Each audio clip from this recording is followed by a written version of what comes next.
Let's crack open a beer and share some thoughts.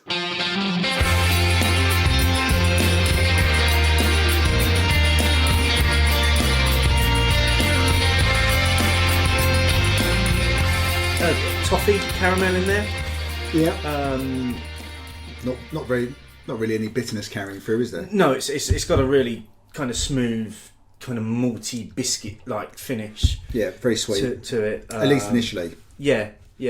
A little bit of coppery going on in there. Yeah, as well, which I tend to find that with amber ales. Yeah, especially when they come with the sweetness like the toffee and caramel. It seems to have that, not quite metallic, but there's just an undercurrent of it coming through. Yeah, just around the edges. Yeah. It doesn't usually leave me wanting more, I have to admit, if I'm being absolutely honest. No, I wouldn't necessarily select an amber ale, but that's just a style thing. Yeah, it wouldn't be high on my list. Yeah, but solid enough flavours in there. So this is Haven Amber Ale from Bude Brewery in Cornwall, who we are featuring quite heavily on this week's show. So we're going to be doing 3 of their beers throughout the show as we continue with our discussions about what we've been up to over the last couple of weeks. Yeah. Because we have had quite a busy beery period. We have. So do you want to go first? What have you been up to? Last week I paid a visit to the local beer festival in Colchester, organised by CAMRA. I came away with another bloody tankard, which I've got no idea where I'm going to put it. I've got to stop. I want to go to a festival where you get a glass tankard. Go to the Colchester Winter Festival. It's too late now. They will always have a tankard. Right. It's their thing. I'm going next year then because I want a glass tankard. They will always do. It's half-pint tankard, obviously with a little bit of extra space, so you get your full half-pint. Yeah. But no, that was really good actually. A few people there that I knew, and there were some very good beers on there. A couple of beers from Old Chimneys, which I've never seen on cast before. So the Old Henry was on cast. Old King Henry, is that it? Old Chimneys, King Henry, good King Henry, good King Henry. Yeah, Imperial Stout. Didn't wait. What year was it? I don't think it said it. Oh right, okay. Because normally they'll. It has the year, doesn't it? But I went for it straight away. That was the first beer. Wise move. Yeah, because it did run out half an hour later. Very wise move. Yeah, very wise move in that case. Yeah. Very, very pleased with that. That was lovely. That was. I could have done it. Very sessionable for a 9% plus beer, I have to admit. But it was a really good atmosphere there. There was quite a good range of people. Not too packed on the Thursday. I did hear on the Friday that Friday evening it was 1 in, 1 out. Oh really? Yeah. Although I did remember seeing a tweet from Ed Razzle of the Stratford Swan. Oh, well, no, now of Adnams. Yeah. Sorry, I didn't know we'd gone to. He was in the Adnams bit of he wrote. So, just seen someone swigging Orvale straight from the bottle. Okay, yeah, not great. I don't think they're really necessarily appreciating the beer festival element of it. But yeah, no, I mean it's in a nice building, very accessible in town. Really enjoyed it, and got a lift home. So thank you to Carl's Mrs. Hannah for driving me home. Always a win. Always a win. Always a win when you get a lift home. Talking of fantastic spaces and CAMRA beer festivals, we went to the Manchester Beer and Cider Festival. Obviously, people would know by now the reason why I was up there was to do last week's show, which was the crossover with Beernomicon. Yeah, really enjoyed that as well. Yeah, and to record another special that we've got coming out in a couple of weeks, the coffee and beer special. With Roland from Stephen Rowland's Beer Podcast. But while we were up there, we took full advantage of the fact that the Manchester Beer Festival was on, and we went and had a pretty good time. We had a very good time. In a wonderful space. It's at Manchester Central, but other listeners may remember it as the GMEX. Yes. Entertainment venue, concert venue. Great space for a beer festival. One of the best beer festivals I've been to. Yeah. I think we struck lucky as well on the Thursday night because it wasn't too busy. No. So we kind of walked in, you didn't feel crowded, you had a lot of space to walk around, and like you said, really good use of the space as well. So you walked in and the first thing you were presented with was kind of a bit of a central island, which was the brewery bars, which was all the brewery bars. So and then as you go towards the back, you then had your cask ale offerings, but also just a great way of having cask and keg alongside each other in a festival. Yeah, which didn't really seem to faze anyone. No. Took a little while to walk around because we were walking around with Manchester Star Conor Murphy, who kept on getting stopped by all and sundry. Yes, absolutely. I thought they were going to start asking for autographs at one point. Yes, yeah. Never go to a beer festival with Conor Murphy, because, especially in Manchester. Because he knows everybody. But it was a wonderful festival, some great beers. I apologise for the one beer I chose, which was a bit of a duffer, but all the others were fantastic. They were. And it was. I think coming back to the thing that they had keg on as well, was the fact that we both reached a point where we were like, need something fizzy now, and it was great just to be able to switch straight to the sensible Dutch 11% plus. Yeah, that was a good idea. Yeah, that was a really good idea. Second only to your idea to go to Brewdog afterwards. Yeah, and drink the latest incarnation of Born to Die. Yeah, so much for the fear of missing out. Yes, and we kind of then didn't remember leaving Brewdog. No. But we made it back to the rented accommodation. So. Well, we did, and we successfully made it to Stoke the following day to do the collab with Roland. But if I can get to the Manchester Beer Festival again in the future, I will. I think it's one to highly recommend to try and get to. Because some of the brewery bars were excellent.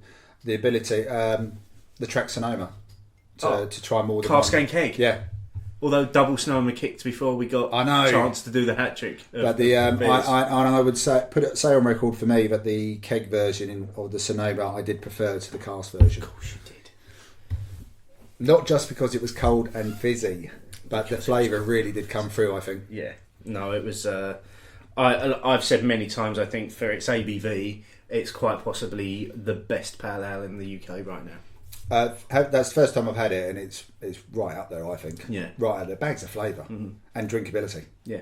So, yeah. But we did get to try a load of really good beers as well. Oh, yeah, and everyone we bumped into, spoke to, it was just a really friendly night as well. Yeah, absolutely. Yeah. So, highly recommend that. Yep. I've also been getting myself around a little bit this past week, and I went to Birmingham and met up with Bob and Sarah Maxfield, who took me to some of the places that you maybe wouldn't find on your own in Birmingham, which was quite nice. That's good. That's a good way to do it. Yeah, we went to Cherry Reds, which is just opposite Brewdog in Birmingham. It's kind of a little cafe come coffee shop come bar. Great selection of beers on, lots and lots of cans and bottles as well. Really nice offering. We had fantastic fish and chips in there as well, which were really beautifully cooked. Like, it was really lovely beer batter on the fish. And then we went to a place called Tilt, which is kind of their craft bar offering in Birmingham, which has a load of pinball machines out the back. Had to have pinball machines. Hence the name. Yeah. Well, I got to try the Cloudwater Fazenda Porter, which was a coffee porter and just incredibly good, as you would expect from Cloudwater.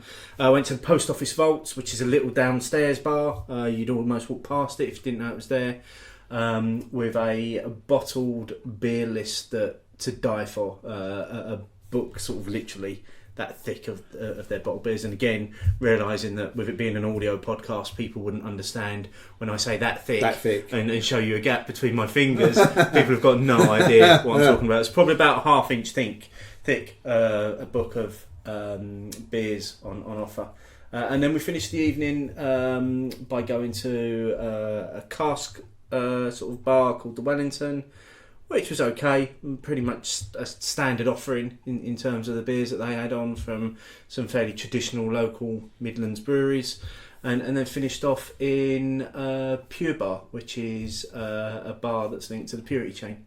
They do sort of like food and beers in there as well. Where That's quite a diverse selection of places you went to. It was a diverse selection. I'm really grateful to Bob and Sarah for showing me around as well, because it's like I say, they're not places that you would necessarily have stumbled across. Birmingham's still a little bit of a beer desert, where there's only a handful of bars, and you need to know where they are. It's really handy to know where they are, then, isn't it? Yeah, because otherwise you very quickly gravitate towards. Around the station, there's a Nicholson's close to the station, and there's a Brewdog close to the station. It would be very easy to gravitate to one of those. No, to the ones you see on the main streets. Yeah.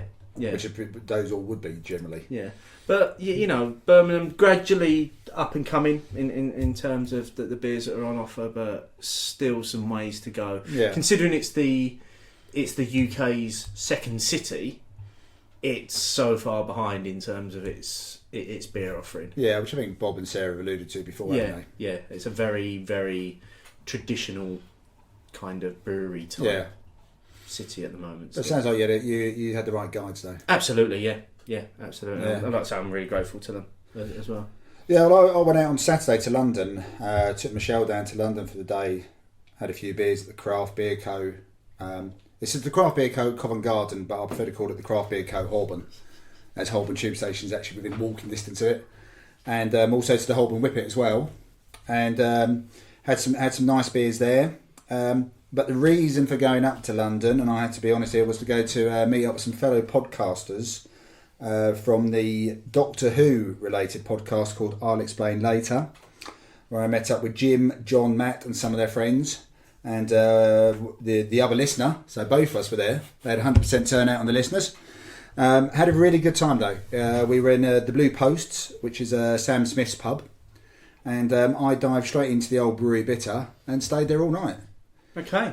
Had a few pints of that, including the last one, which apparently, according to Michelle, I didn't need the last one, but I wanted the last one. Mate, there's a similar pattern emerging here. Okay, we didn't need the beers after the Manchester Beer Festival, did we? Apparently not. But you insisted it was too early to go home. Because we were in Manchester. It Yes. doesn't happen very often, he says, having gone there 4 times in the last 18 months. Yeah. But no, we both had a really good time on Saturday, and it's probably the last Saturday I'll be going into London until the trains start running again sometime in the summer. If ever. If they ever run, because Yeah. my recent track record's been shocking. Yes. Never travel with you. No, don't. It's a good idea not to, actually. But yeah, that was really nice, actually, to mix beer and chat and meet some new people for what it's all about, really. Absolutely, yeah. So it's been quite a busy time for us, really, hasn't it? Yeah. In terms of getting out. Covered the last couple of weeks as well, didn't it? Because we haven't recorded the show like this, because the last one was all about Untapped. Yes, because we've been kind of stacking up shows a little bit, Yeah. because we're doing this kind of series of collabs with other beery podcasters that we want to work with. So Yeah. there are a few more of those coming in, and they're very much about grabbing the people when they're available. Yeah. So it doesn't Been necessarily in the right fit part of the country yeah. to do it as well, doesn't Yeah. it? But no, definitely been some good beery adventures recently, and thoroughly enjoyed them all. Yeah, so and same here. And like I say, particularly the trip to Manchester, which is one that I would love to do again. Yeah. Quite. So everyone's probably just heard you crack open another beer there, Steve. What we Yeah, got? I was far from subtle with that one, wasn't I? So this is Porthbud Pale Ale, 4%, again from Bude Brewery, and this is in a sexy little black can. It's quite a nice looking can, actually. It is a nice can. Very reflective on the front. Yes, I mean their branding is all quite sea related. Fair enough for Bude, I suppose. Yes. So let's give this one a go. Cheers. Nice colour and head retention. It does. It's a really nice colour pale ale. It's more. It's a bit darker. It's a little bit on the amber side, isn't it? It's getting closer to what you know, an IPA colour in the glass. It's got a decent nose on it as well.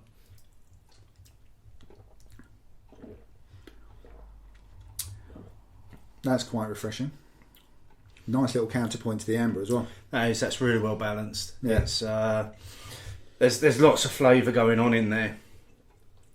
A little bit of citrus, maybe some lemon and lime going on in there. You get to the end and it's just this real. There's bitterness, but it's nothing offensive. No, but nice bit of fruit. I'm thinking fruit gums at the moment. I don't know why that came into my head, but yeah, it's that's a decent one. Yeah, 4% pale ale. You could quite easily sink a few of those on a warm day. yeah, definitely. Yeah, what that's with them good. being in the perfect carrying vest. Well, exactly. Yes, as well. Down at the beach. Yes, indeed. So let's jump straight into this week's news because we've got a few bits to get through. So, Homebrew Hero, which was Brewdog's homebrewing competition. Oh yeah. The winner's beer was launched in this last week, so it's been launched into Brewdog bars and into Tesco stores nationwide, because Brewdog did team up with Tesco's for this. So it's what is the beer? It's called Tropic Thunder, and it is a stout loaded with chocolate, mocha, and orange. and Brewdog are also going to be releasing the recipe to the home brewers as part of their DIY dog series. So that was brewed by Tom Doyle from Dublin, who will now see his beer go into all 30 of the UK Brewdog bars. 30 Brewdog bars? I didn't realise there was that many, blimey. I didn't realise there was that many. And into Tesco stores nationwide. So does that mean he won't see his beer in stores as he's in Dublin? Well, there is no Brewdog in Dublin, but maybe there are. It says Tesco nationwide. Okay, but Dublin isn't part of there. You would have thought, as the winner of the competition, he's maybe been sent a box. You hope so, wouldn't you? You would. You've won a competition. Although I think if I won, I'd probably have to travel to a shop just to see it. Yeah, I'd have to see it on the shop counter, and you'd have to travel to stand Brewdog by it. to Look, see it in there. This is my beer. Yeah, yeah. I brewed this. So I'm actually going to keep my eye out for that because I quite like the sound of it. I like the sound of it. Chocolate mocha and orange stout. Yeah, that does sound very nice. Yeah. But if you are nowhere near a Brewdog bar or a Tesco store, I'm sure you can probably get it from Brewdog's website. I'd imagine so. If you want to. Yeah. Next up, we've got some Leeds news. So there's a Leeds pub and brew house which is going to be bought by the local community. So this is the Cardigan Arms pub, which is in Kirkstall Road. Was put up for sale by Green King for just under £300,000. And the community don't want to see it go, so they are going to get together and they're going to buy it, and they're going to turn it into a community pub, which is a great way of doing things. Actually, not easy to raise that amount of money though. No, but there must be a strong community around that pub that don't want to see it go. And then final news this week is from Fuller's, who announced that Georgina Young will be succeeding John Keeling as head brewer for Fuller's. So John actually hired Georgina back in 1999, and he's developed her throughout her career, and he's been mentoring her, and he will continue to mentor her as well in that role. And that actually it allows John to go into doing more of an ambassadorial role with Fuller's. So he'll be more promoting the brand, and well, I imagine he's much sought after. I think he probably does a lot of that already. Yeah. And the amount of time that he probably actually spends brewing is very minimal these days. I would have thought, well, that's great news there. No, so that's brilliant news. Congratulations to Georgina for the promotion's head brewers at Fuller's. Yeah, not bad to have that on your CV. Nice little jump out there. So Opinions.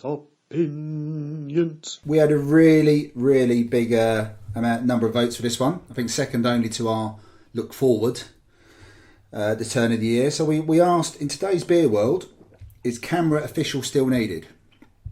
And we gave 4 options. Absolutely yes. Yes, but needs to change. Not anymore. And what's CAMRA? And yes, but needs to change came out with 59%. Absolutely yes, 22%. Not anymore, 16%. And what's CAMRA, 3%. So thank you to everyone who voted. And especially thank you to everyone who commented. And there was a lot of comments on this one. I'm just going to read out a few of them to start off with. And then I think we'll get into what sort of prompted us to go down this route. Beer Fairy, Ruth Mitchell, did a bit of adjusting on us. Couldn't manage just one tweet, managed 3 instead. I think, wasn't there a precursor that said 140 characters? Not enough. Yeah. So, firstly, we wouldn't still have the amazing range of cask beers we have without CAMRA official. Secondly, with all the recent comments about casks, surely a body that champions it is still very necessary. Thirdly, it almost felt like she's going to say, and another thing. Yeah. That being said, I strongly think that CAMRA should be trying to unite the beer industry, not divide it. That came through on a few comments actually. That last one was echoed by a few people. We had a few more. That this is even on Opinions, shows that they are relevant and needed. That's from Decos. David Martin, yes, needs to find a way to escape the trappings of the 70s, including the AGM without branch representation. Then we had a few people, Gammon Baron and Caveman James, both saying concentrate quality, promote quality. Cask isn't a quality marker. Then we had a bit of the other side of the coin. CAMRA has missed the bus as far as the beer industry is now. That was from Grandad Greg at 1954. We had Myles Lambert. Not needed in my opinion, but could still be very useful as a consumer group. Gregor J at Gregor J. It's not really clear what they're campaigning for anymore, so negative, they need to modernise. But there was a lot of other comments in between those various positions and stuff. So again, thanks to everyone who took the time to comment as well as vote. But one of the reasons that prompted us to put this poll out is that as members of the British Guild of Beer Writers, we were invited to have the opportunity to sit down with the members of the CAMRA Revitalisation Committee. So that committee has finished their body of work. That work has been presented to the CAMRA higher echelons, which we'll get into, but they a band of them agreed to come and meet with us in London. Shepherd Neame hosted the event at the old Dr. Butler's Head, very conveniently a minute's walk away from the office for me. So thank you to Shepherd Neame. Thank you for the British Guild of Beer Writers for sending out the invite and organising it in the first place. And thanks for the beer and sandwiches. Well, and thanks also to the Revitalisation Committee for coming along and chatting, which was eye-opening to say the least, I think, in terms of some of the findings that have come out of the report and maybe some of the challenges that they as a committee now seem to be facing. Yeah, I mean, we're probably sort of jumping a little bit, aren't we? So just a little bit of background. As you know, they have sought opinion in quite various places, but all generally within the drinking community. Either as CAMRA members, we've had the option to do online surveys, postal surveys, etc. I think it was 2 or 3 different surveys. They also held Revitalisation Committee presentations and meetings. I think they did 50 of those. I went to one of them at Leyton Orient. So they've done various things to come to a point now where they have what they consider a set of proposals about where they think CAMRA needs to evolve to. I think would be a fair way of putting it. They've got their facts and figures, they've presented that. But what came out for us is that a little bit of frustration from some of those members of the Revitalisation Committee that the CAMRA at the higher end isn't perhaps moving quite so quickly on this. That definitely came out, I think. I think there was definitely a frustration there that these guys have basically said, you know, they started this process 18 months ago. It's taken them a good 6 months to gather all of that data from the various sources that they've been. Yeah, because we could vote at the revitalisation meetings as well. We were asked 10 questions on the evenings. We had like little buzzers, for want of a better phrase, to register our votes as there and then. So they've got all this data that they've put an awful amount of work into, and bearing in mind that the members of the committee are all volunteers as well that have given up their time to do this, to have then put together recommendations that were agreed, have gone to CAMRA for CAMRA to essentially stall for another year before they will even consider it. Unfortunately. So CAMRA AGM, for those of you who aren't aware, takes place once a year, usually around the Easter break, sometime around then Easter school holidays. This year's is, I think, down in Eastbourne or Bournemouth, and takes place in mid-April. A lot of the expectation was that there would be something coming out of that more firm. Instead, what's going to happen is there will be some further discussions at that meeting, and the earliest we'll probably get something out of CAMRA will be the AGM in 2018. Okay, so that as it stands is over a year away from now. 18 months, and that would then be 2.5 years since they started. So let's just for a moment go back 18 months. Well, no, let's go back to this point last year at where beer in the UK was at the beginning of 2016. You know, we were hearing things like there's a hop shortage, we're going to see different styles of brewers becoming more inventive with their beers. What we ended up getting was a year of double IPAs. And then towards the end of the year, and I'm going to get it in again, we started seeing Merc bombs coming out as people started to change the style of the beer that they're making. So things are moving very quickly. So in the beer world in the last year, things have moved on. In another year's time, is there not almost going to be a case here of, well, actually, these findings are out of date now? I think there is the potential for it. I mean, there is a 46-page report, and I'll hold my hands up. I've only read the headlines, which came as part of either What's Brewing or the email circulations they do about it as well. So I haven't read the full report. I think we got some headlines, didn't we? Yeah. So Michael Hardiman, the chairman of the group, gave us some headlines, which I think you actually bothered to note down while I drank the beer. Let's just dwell on a few of these right now, because what we do have here is a CAMRA supporter in you, yep, and a CAMRA skeptic in me. Yes. So what we should be able to provide our listeners with is a fairly balanced argument. This not often we do that. It's not. Normally we just end up drinking and agreeing. Okay, so just a few of the points that I made note of from tonight's meeting was, firstly, CAMRA shouldn't change its name. Its visions remain, and it should focus on quality real ale in thriving pubs. What do you think about that one? Is CAMRA as a name the campaign for real ale? Does that still encompass what modern beer drinking is about? I think when you have an acronym long enough, before we didn't sleep there, acronym long enough, people don't always care what it says. Okay. So I would see little point and value and money to be spent in changing the name. So people associate the name CAMRA with beer. Yeah. I don't think all my friends real ale, craft beer. Yeah. If you're in CAMRA, you quite obviously do, presumably, a lot of time you will associate it with real ale, cask beer. Yeah, but to the public, it's a beer consumer association, I think. Because we heard them talk a lot about how they need to attract a younger generation, wider members of the public to become members. Yeah. Specifically active members. Yeah, that's what they were going at. But I think if you go back to that first point about the actual name change, I wouldn't see much value myself in changing the actual name, but I can definitely see value in changing how they look at outside of it. Cask beer, I think, is still, when it's at the top of its game, is still one of the finest products out there in the alcohol world. Not just in the beer world, in the alcohol world, I still think it's one of the best things. I see no reason why an association that has long as been championing it would suddenly want to turn its back on it. Because if they change the name, that's what would be levelled at it. They're then, not championing it anymore. Yeah.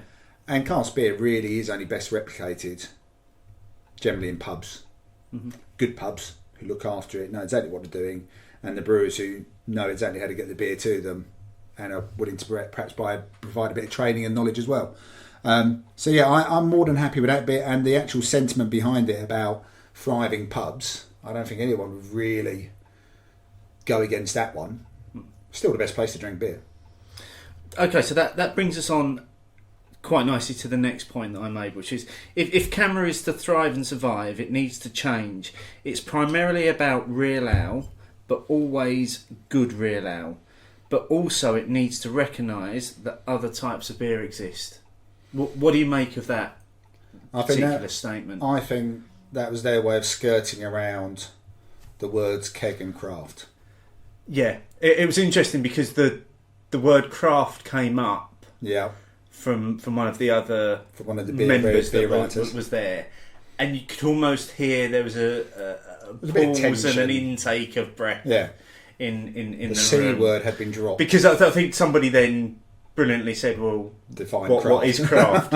Yeah, you can't define it, but is that them trying to? Is that the Revitalisation Committee saying, "Look, this thing isn't going to go away and it's only going to get bigger. So we either find a way to embrace it or we're going to end up losing out to it"? I think it was their way of definitely, like I said, definitely skirting around it. They didn't want to say the word keg, they didn't want to say the word craft, but they wanted to say, we have heard people talking about other beer. We acknowledge it's out there. We've seen it, we've tasted it, we've drunk it, without saying it. I don't think they went far enough, to be honest. We as an organisation, we champion cider, perry, regularly champion Belgian beers. And then at the very least, what CAMRA probably could at least start doing, whether that be officially or unofficially, there's no need to slate other forms of beer. I didn't get the feel that they were slating it. No, but they're not embracing it. But there are plenty of CAMRA who do. Oh, I'm sure there are, and I'm sure so there are. while the Revitalisation Committee may not, there are plenty of CAMRA who do. But doesn't that then need to come from the CAMRA leadership? That the CAMRA leadership needs to actually say, you know what? Well, they have done though. There was a motion passed either last year or the year before that they wouldn't actively do it, but I don't think it really took much notice. If I'm being honest, you don't. I mean, if you look at the CAMRA beer festivals, Manchester is definitely one of the exceptions to the rule at having non-cask beer. Because there are a couple of other comments that lend itself to that as well. So they kept using the line "good beers, ciders, and perries." Mm-hmm. Emphasis on the use of the word "good" and "beer" next to each other. Yeah. No suggestion there that it's real ale. Just no, good beers, ciders, and perries. And then the other one is real ale as the pinnacle of the brewer's craft, but they accept that other types of good beer that are worthy of recognition. Yeah, you see, I mean, I think that was sort of personal opinion and personal bias coming in. I would say there are some excellent brewers out there who brew some of the most fantastic beers in the world, and none of them would be classed as cask real ale. Yeah, and so again, we've still got that bias, and like I said, I do not mind CAMRA having their emphasis on real ale. I don't see why we have to then say quite an overt statement, which could be quite offensive to some of those very, very good brewers, both in the UK and further afield, who are brilliant at what they do and don't touch cask. Let's take another whole sector of the market that I'm a massive fan of. So let's take the whole of Belgium. They don't brew cask beer. No. But it's widely known, or it's widely accepted, that they brew some of the best beer in the world. So to say that those brewers aren't achieving the pinnacle of their craft because they're not brewing cask, that's not very. I thought that statement wasn't. I didn't agree with that statement. I said I think real ale at its best can be fantastic. And again, that's a personal opinion. Real ale out of cask when it's poor can be absolutely dreadful. I thought that statement on its own wasn't brilliant. And I could get on my high horse about why the hell when I'm a beer drinker should I support cider and perry, but I don't. I've got a live and let live attitude. So I see no reason why we can't, like I said, at the very least, not actively go against it. Even if we didn't mention it, if Keg or Key Keg turned up more at CAMRA beer festivals, then you'd be actively encouraging it without saying it. But isn't part of it again? Just because it's at the festival, you don't have to drink it, do you? No. You can choose to ignore it, and there's loads of beers I choose to ignore a beer festival and celebrate the festival. If your thing is cask beer, then you just drink the cask beer at the festival. All CAMRA festivals have cider and perry. Yeah. Unless it's a really scorching summer day and I just fancy something a bit different, I won't go for a cider or a perry, but I won't say to them get rid of it. So why can't the two sit alongside each other? Why won't CAMRA embrace craft beer? I think it's because of the dispense, isn't it? If you forget about the word craft, it's the dispense method more than the fact it's craft. Because CAMRA have given the seal of approval to Moore's beer in a can. So can, which we associate very heavily with craft. Yes. But it's keg, isn't it? It's keg that's the problem. Right. For CAMRA so it's just the keg dispense, because key keg they're happy with. Yeah. I mean, that was another problem I did have. The fact that CAMRA even bothered to have a technical group. That look into it. And I mean, I made a note of that they said that there's still a lot of research to do in terms of looking at the technicalities of good beer. Yeah. Well, we have in the CAMRA quarterly publication, they usually do some sort of tasting panels. They don't go on about the technicalities of it. Do they like it? It is the crux of the matter, isn't it? Do we like the beer? Mm-hmm. I would say there's some beers out there that wouldn't be my favourite, but they're probably still very well made cask beers and would tick every single cask beer box on the technical report. Wouldn't necessarily be the beers I'd go for.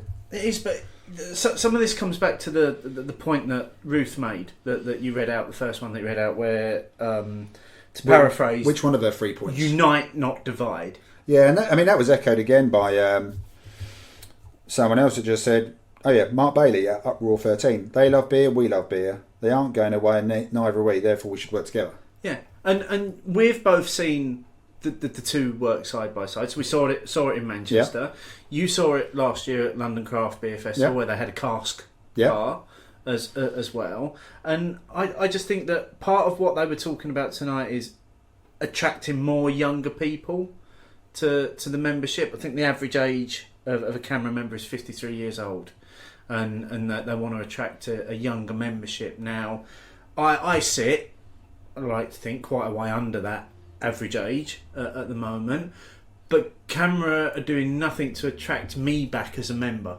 No, what I was going to come back to you on that, because I mean, I've been a member since 2001, and despite the fact that I think it's not the perfect organisation, I still think they have a role to play, whether it be the pubs, the fact that I do want them to look at whether cask is good just because it's in a cask, that kind of thing, which we mentioned last time was on one of the news items.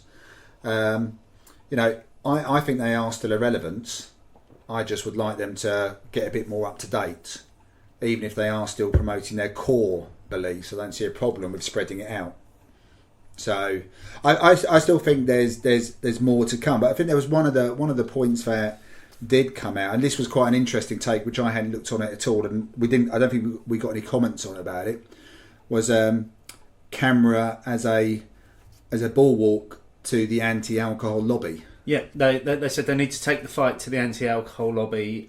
No one's doing a good enough job to oppose the lobby and what they're saying. I have to admit, I would wholeheartedly agree with that comment. Yeah. There isn't really, CAMRA's the consumer organisation. I don't think SEBA, the British Pubs Association, I don't think any of those guys have got their message out as well as the anti-alcohol lobby have got their message out.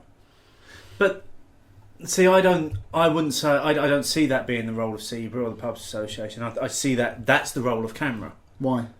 Because they're the vested interest of the Pub Association. They're the consumer organisation for but surely pubs, the pub owners and the brewers want that message out as well, don't they? They're the ones selling the product. But those organisations aren't designed for that purpose. I would say those are membership organisations. I would say that comes back to the people working together. I don't see why that should just be craft brewers and CAMRA. I think if you've got industry organisations and a consumer association, and they can come together like they did, which I presume they all had a part to play with progressive beer duty, but you can actually make changes. So why wouldn't they want to work together? They all have a vested interest. They do, but why aren't they working together? That I don't know. That I can't answer. So I would say that, but CAMRA, even on its own, haven't done a good enough job. They don't advertise it enough. They don't. Is it simply as, again, going back to one of the comments earlier? I think this was Greg that made this. That they've missed the bus. That CAMRA are an organisation that belong in a different decade that are no longer relevant today. No, I wouldn't say they've missed the bus. I'd say they need to catch up with the bus.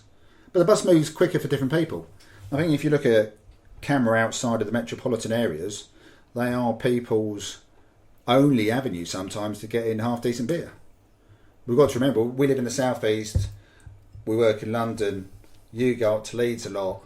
A lot of the people who listen to us happen to live in good metropolitan areas which have a lot of access to different things. Outside of those areas, even just festivals, if it wasn't for CAMRA, there's no festival. There isn't a craft beer festival going to a small village. So that comes back to CAMRA will hold a festival, to a recurring theme that we seem to be coming back to, which is choice. And what happens if you don't have the choice of beers that you would be faced with in a metropolitan area?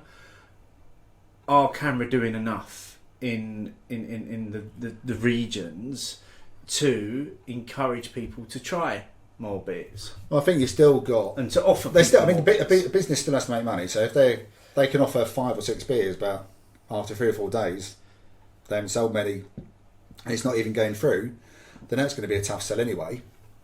But I think I would still like to think there's an element of choice, even if it's not as good as what I'm used to. It's very hard for me to judge these days almost what's a good choice because I'm spoiled at times. Yeah. With my access to choice, even just going to the craft beer company on Saturday, there's 45 taps. That was 45 different beers before I even got to bottles or cans. Whereas if I go into a local pub outside of big cities and large towns, I might be faced with a choice of half a dozen beers. Yeah. Maybe 3 hand pumps. Yeah, 3 hand pumps, a couple of bottles and some keg. Yeah. And the keg will probably, I'm not trying to say this is always the case, a lot of the time will be the big brands. Because they're the ones with the better margins, they can buy it in and maybe don't have to turn it over so quick. Mm-hmm. So I think without CAMRA, you wouldn't have those local festivals going on. You wouldn't necessarily have local choice going on in some of the pubs. But it doesn't make them perfect. I don't think they've missed the bus. I think they've been a bit slow catching it up. So why should I join CAMRA? Why should you join CAMRA? Yeah. So my dad can have your 50p off vouchers. He'll love you forever. If I was joining CAMRA, I'd be using the 50p off vouchers myself. Steve, you wouldn't because they don't give it off resin. For me, again, I like going to CAMRA beer festivals. And another thing you get with CAMRA membership is you do, eventually, for me, I get my money back just on festivals. Well, you did get some vouchers when we went into the Manchester Festival. Yeah, you got benefit of that as well. Which I was a little bit like, where are my vouchers? Yeah. Well, you're not a member of CAMRA. Yeah. But they went into kit, though. They did go, yeah. But, you get... I think... But it's giving people money off enough. No, I don't think it is. I think that's the right reason for me to join. I like reading what's brewing. I like reading the quarterly publication. I like the information I get from my local Colchester CAMRA branch. Sorry, which is the one which always has the letters page full of people moaning about craft beer? Oh, what's brewing? Yeah, that's brilliant. Oh yeah, you could do a spot the keg word or craft word these days as well. I like receiving the information the publications through as well. I like the fact that I can go to the CAMRA Beer Festival and I might not have to pay an entrance fee, even if it's only a couple of quid. Or if I go to one of the bigger regional ones, I might get a couple of quid off. I think that's all good stuff. It's encouraging me to go to the festivals, encouraging me to try cask. I'm quite happy feeling part of a group. I think they do have a lot to offer, but I also think you join CAMRA based on your area. So you would presumably come under some sort of mid-Essex, but not including Chelmsford branch. Yeah, when the 1 year that I was a member before I got associated to a branch, and in the year I was a member, I never heard from them.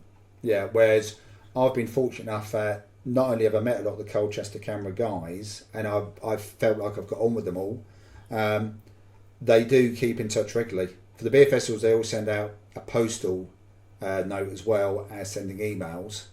And any links to any of the national stuff they send emails for as well. So they're very active in that respect, keeping you up to date.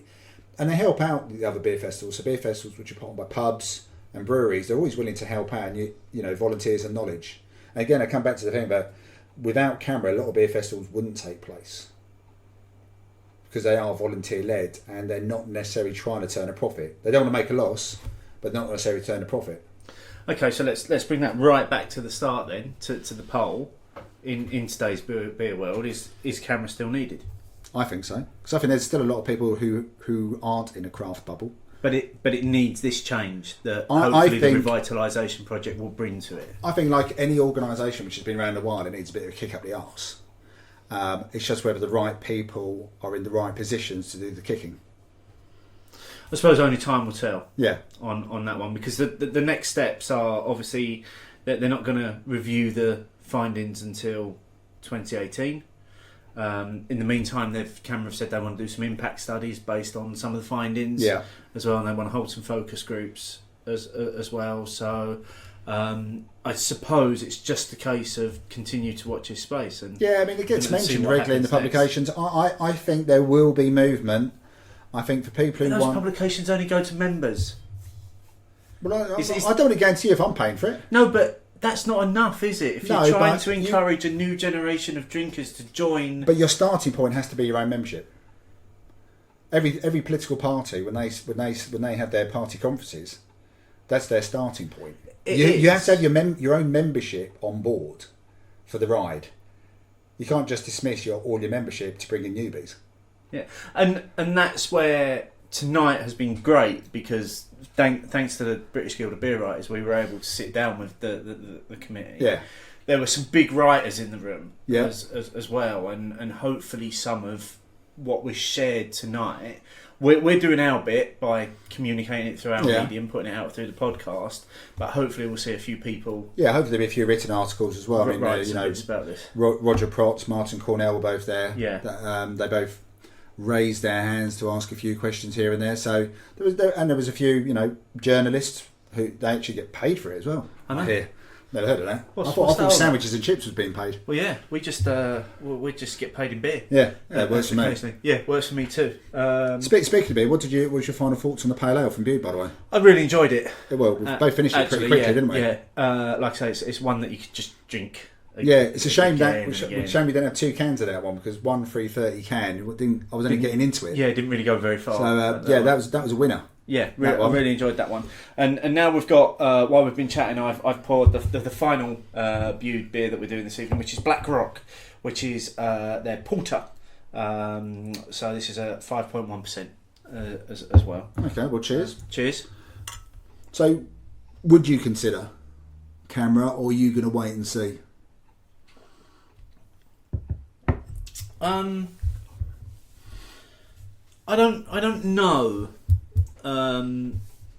Taking on board everything that you were saying in terms of, because what's membership a year? Single membership is 22, I think. I pay joint membership for me and Michelle, and that's around about 30.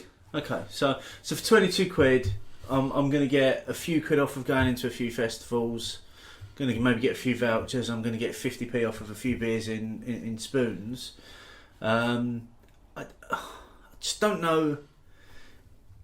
I don't know if that's the right reason to become a member. No, those wouldn't be. They wouldn't. The festival. I think if it encouraged you to go to the festivals, because you're not the biggest CAMRA festival going person, are you? No, I'm not. Let's be honest. Despite my best efforts. Let's be honest. I do tend to start moaning within about 15 minutes of being in a CAMRA festival that I need something. Yeah, both the ones we went to last year did that. Fizzy. Yeah. I would want to be associated to an active branch. Yeah. But maybe your branch might be more active now. This branch might be. One that I could get involved in some of the stuff that they're doing. And I think I would really want to see them take on board some of these recommendations that's been made by the Revitalisation Committee in terms of begin to become more inclusive, consider other types of beer that are good beer, and generally just champion great beer. Yeah, I'd agree. I think at its heart, a lot of people would say that's what they'd like to see, and I think in some areas they probably are doing that already. I mean, one of the reasons why we were keen to go to the Manchester Beer Festival is we've heard good things about it before. Absolutely, yeah. And they all rang true. Yeah. So there are some areas that do it. I mean, my local one doesn't, but they probably feel that with the venue that they've got, to try and squeeze in another bar, maybe it's not logistically possible. With maybe somewhere like the Chelmsford Summer Beer Festival, which is quite a large affair, maybe they would have an option if they so desired. But I think you might find that although you want the national executive to start coming on board, you might find it comes from the bottom up in some places. I suppose we can only hope so, can't we? Yeah. Is that, and that's where it needs to come from. I still like CAMRA. My introduction to my beer journey started with CAMRA and beer festivals, and I'm still grateful to them for that. And on that bombshell, yes. Next beer. So what are your thoughts on the porter? At the moment, it's not as porterish as I would like. It's a bit thin. It's a little bit thin. It's got quite a nice, interesting flavour. There's lots of flavours going on in there. But I need them to drop the word porter. It's almost feels like I don't know. It's a bitter almost. It's like a dark ruby ale. Yeah, isn't it? Rather than a porter, and it's quite a contrast to the pale ale. Yeah, as well. It's got a few more the characteristics of the Haven Amber. Yes, yeah. It feels like it's more of that family than perhaps the Hop Forward family. This is again a bit more malty, a little bit sweeter. Very traditional. Yeah. As well, a little bit of chocolate I'm preferring it to the Haven. Yeah. But I quite like the traditional porters. I just don't I feel this is traditional enough. I need it to just have a little bit more body. Yeah. And that might then bring a few more of those roasty flavours through that you'd get in a traditional porter. But yeah, I mean, what's this one called again? Did you say? So this is Black Rock. Yeah. See, if they hadn't put the word porter after it, I'd probably be judging it slightly differently. I think I would actually. It's like I say, it's just not. There's not enough. Yeah, it's not quite lifting, is it? Yeah, everything just needs to be dialed up a little bit. Yeah, and not necessarily ABV wise. I want a bit more body in there. Yeah, maybe dial down some of the what did you say? Is dandelion and burdock? Well, it says. Or am I making that up? No, this rich porter is smoky and malty with notes of chocolate and dandelion and burdock. Now, I don't necessarily get that. I get a little bit of the chocolate. And certainly getting the maltiness from it. I'm definitely getting the sweet maltiness, and I was taking the sweet that's coming from the malt as well. Yeah. Smokiness not really coming through. Again, no, a little hints. Yeah, but only in the background. If I'm really looking for it, it's not. Yeah, it's not smacking you in the face. Which is fine. With smoky beers, I think you do need to be careful with them. I'm not a fan of smoky beers. Yeah, I had one from Gun Brewery the other day, and I went back to them, and I just said for me it was too smoky. This was the beer box one. I saw your comment on it. Yeah. You weren't necessarily. Well, I wasn't happy about that one, but I had quite a good dialogue with them though. So all credit to Gun Brewery for that. And then I was on the Holborn Whippet on Saturday, and I had 3 of their beers. Loved them all. Okay. And I've like the ones I had before. Yeah. From them. So it's just, I think smoky is quite a tough one to play with. Absolutely. Yes. Yeah. You've got to get the balance. If you're going full on smoked beer, or it needs to be a subtle hint. Yeah. And anywhere in between, and I think you've got it wrong. Yeah. Just leave it for the Rausch beers to do the rest of it. Yeah, absolutely. Definitely. Okay, so where is the big box of nothing going this week? Well, the big box of nothing, I've looked at a few. My girlfriend Michelle took one which featured a Dalek in it from the podcast discussion on Saturday. That was quite high up on my list of winners just because it had a Dalek in it. You can't... It had a beer beside it. Dalek and a beer. Perfect for me. I mean, come on. I know, but it was Michelle. Yeah, you liked it when she had Dave in it. That's different. She's not my girlfriend. Yeah, but you practically chose that one. There was another one from, I think it was maybe Gammon Baron, who had a Lego Joker and Lego Batman climbing up the side of the beer. As a nod to beer farts as well. Yeah. He had done that one, which I quite like that one. It was well done, actually. Yeah. But actually the winner, and it pains me to say it, is you, Steve. Oh, get in! Yes! You have won for your picture taken at the beer festival in Manchester. Yes! Your black and white picture of all the car scale pumps. Get in. Is there an element of irony in that? Yes. And pain, I have to admit. Because it got me straight away, and I thought, come on, must be someone out there. No one beat it. Oh, so, congratulations, Steve. I'm chuffed. You can. If we hadn't been out tonight, I would have brought a big box of nothing with me. Excellent. I'm so thrilled. I've never won anything before. I'd like to thank. And he didn't know he was winning that. Oh no, thank you. I'm honestly chuffed. I think, funnily enough, I showed you the picture, and you said to me, "Oh, you should have done that in black and white." Yeah. So you did.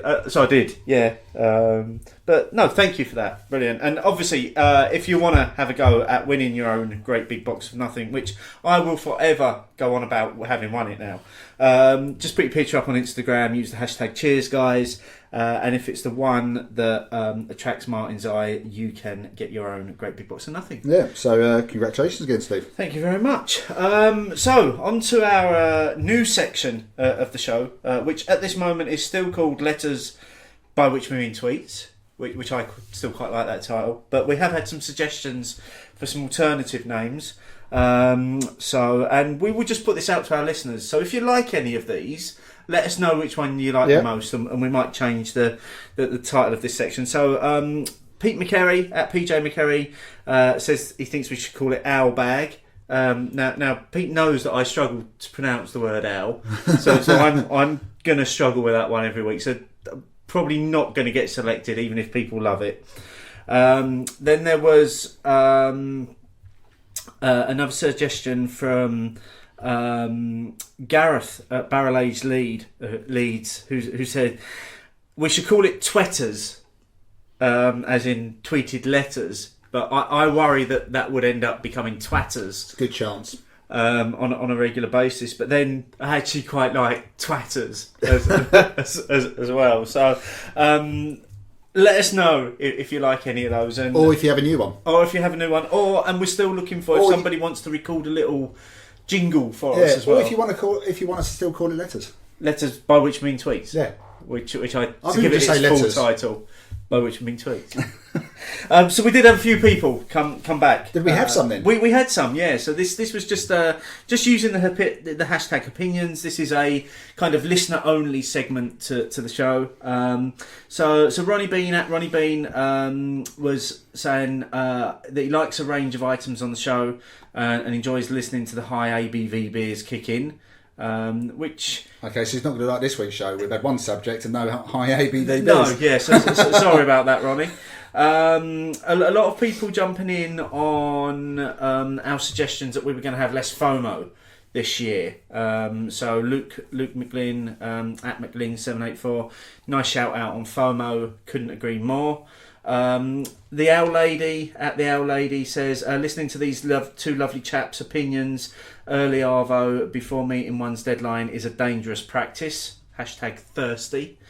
And then Rory Lee at Rory Lee, I love murky beers. Like many people say, it gives more flavour as the yeast holds onto the flavour more. Disagree. And then finally from the tweeted letters, Myles Lambert, is it better that breweries are now able to release those accidental murky beers? Hashtag Hopinions, which is quite an interesting one. And then we had one who was from your friend Carl, who felt the need to email this because it was way more than 140. And this was on the back of the discussion that we had in a couple of weeks ago about Brewdog and Aberdeenshire Council.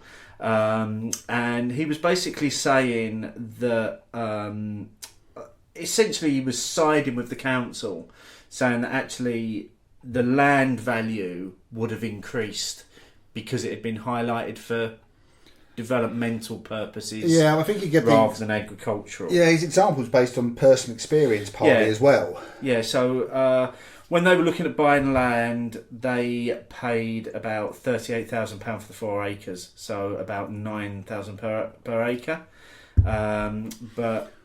Which was for agricultural use. Yeah, so that's where the horses went. But when they looked at the land for planning permission, it suddenly went up to over £100,000 for the same. Which is one hell of a jump for the same bit of grass. Yeah. So and the point he was making, so if you have a big plot of land that could potentially have 1,000 houses on it, then the price per acre will be quite high. Yeah. So basically, and then finishing by saying he thinks Brewdog were either misadvised or thought they were trying to be clever, which backfired. And one thing's for sure, they shouldn't have gone public on social media, as it looks and makes them look rather childish and naive. Yeah, I think we all agreed that maybe the social media bit would have been best left alone. Yeah, and I think potentially that gives us an option for a future show which is almost the flip side of tonight, where you've been trying to convince me that investing in CAMRA is a good idea. Maybe I could try and justify to myself why I actually invested in Brewdog if they're going to keep embarrassing me as a shareholder. Brilliant. Some great letters there this week. I mean, the no FOMO one was quite interesting because Myles did a blog about that recently, didn't he? Yes, he did. Which was titled No Mo FOMO, which I've in my head is spoken like it was a giant. I suppose Myles. Myles is a giant. Myles is a giant. And it was basically, again, reiterating that, beer is beer. We don't need to chase to the next big thing. And you could probably apply that to any walk of life. We just happen to be talking about beer. And that's definitely worth a read. It does back up what a few people have been saying, what we said on our Look Forward show at the start of the year. Again, links will be in the show notes. Then there was one which completely unconnected, by a blog by Beer Manchester called Where Everyone Knows Your Name. It's just one which struck me because he had spent a little while looking for what he wanted to class as a local and most people would like their local to be local. He found what he thought was that, but then once he got sort of accepted into the group in the local, he didn't really like what he was seeing and hearing because of the way he'd been accepted into the inner circle. Well worth a read. There's probably a few people who can identify with either why they haven't got their local on their doorstep or their local isn't the pub just down the road. He much prefers to drink his beers in hostelries in Manchester. But well worth a read. Again, link will be in the show notes. And just lastly, something that I found very useful, which came through on email a few weeks ago, was a new book, sort of a similar title to some of the other titles we'll recognise, Around So-and-so in 80. This one's called Around the Tube in 80 Pubs. Obviously, firstly, there's more than 80 stops on the tube, but they've picked 80 stops where a pub or pubs are within a 10-minute walk. They name the pub, describe the pub, say what the most popular beers are on a semi-regular basis, and they also have a little Google map in there, which is really quite handy because my Google Maps are my phone is shit. Yeah, so that is quite handy. Yeah. It's downloadable via ebook on Kindle. It's by a guy called Mike Gerard. I've had a bit of a flick through it as well, and I found it really quite good. And some of the pubs which were suggested made me think, there are a few, being a Londoner and somebody who works in London, there are some that I wasn't aware of. So it's well worth a look whether you're a Londoner or visiting. So seek it out if you do want to.